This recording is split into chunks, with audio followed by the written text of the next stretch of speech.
99% نوجوانوں کا مجمع ہے، اس لیے میں کچھ باتیں آپ سے متعلق کرنا چاہتا ہوں۔ اسی مناسبت سے آیہ کریمہ کے قصے کی تلاوت کرنے کا شرف حاصل کیا ہے۔ قوموں کا عروج اور زوال کیوں ہوتا ہے؟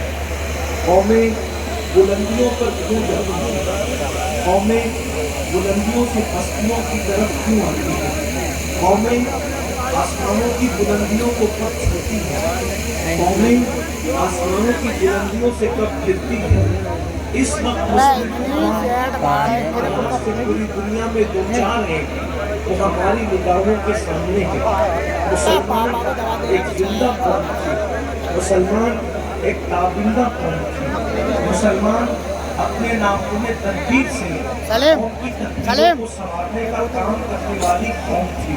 مسلمانوں کا حال یہ تھا، کبھی اذانیں، کبھی یورپ کے کلیساؤں میں اور افریقہ کے پھٹتے تپتے ہوئے صحراؤں میں دشت تو دشت ہے۔ بھائی دیکھو آپ کو وہاں جگہ مل جائے گی، وہاں پہ آپ بیٹھ جاؤ گے ان کے آگے۔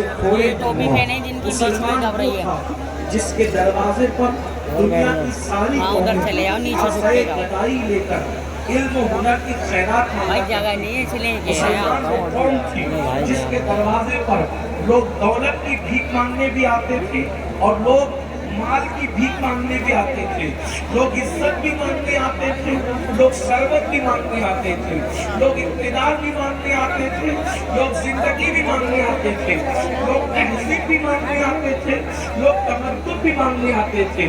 کلچر لوگوں کو سکھانے والی قوم کا نام قوم مسلم ہے۔ زندگی سکھانے والی قوم کا نام قوم مسلم ہے۔ بنی لے آؤ، بوتل لے لیں۔ پکڑنے کا شعور نہیں تھا، قلم پکڑنے کا شعور جس نے دیا ہے اسے قوم مسلم کہتے ہیں۔ انداز زندگی جس نے سکھایا ہے اسے قوم مسلم کہتے ہیں۔ جہاں بینی اور جہاں بانی کا انداز سب سے کہہ دیے پیچھے پیچھے ہو جائیں، دروازے دیکھتے ہیں۔ سب سے کہہ دیے اس لائن میں پیچھے پیچھے ہو جائیں، دروازے دیکھ رہے ہیں۔ بلکہ ضربوں کو چیر کر کے ان کے سینے کو کندن بنانے کا کام جس قوم نے کیا ہے اسے قوم مسلم کہتے ہیں۔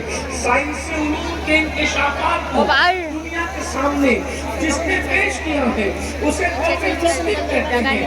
یہ وہ قوم ہے، اللہ اکبر، جس قوم کی ہو دیکھ کر کہنے والے نے کہا ہے اللہ اللہ، دیوان گانے عشق محمد کو دیکھ گھبرا گئی ہے گردش دورہ، کبھی کبھی گردن میں ہاتھ ڈالے ہیں ماہ و نجوم نے، گزرا ہے ان حدوں سے مسلمان کبھی کبھی۔ مسلمانوں اپنی عظمت کو پہچانو، تم وہ ہو جس کے دروازے پر کاسے گدائی لے کر تہذیب اور تمدن کی بھیک مانگی گئی ہے، ثروت و عزت کی خیرات مانگی گئی ہے۔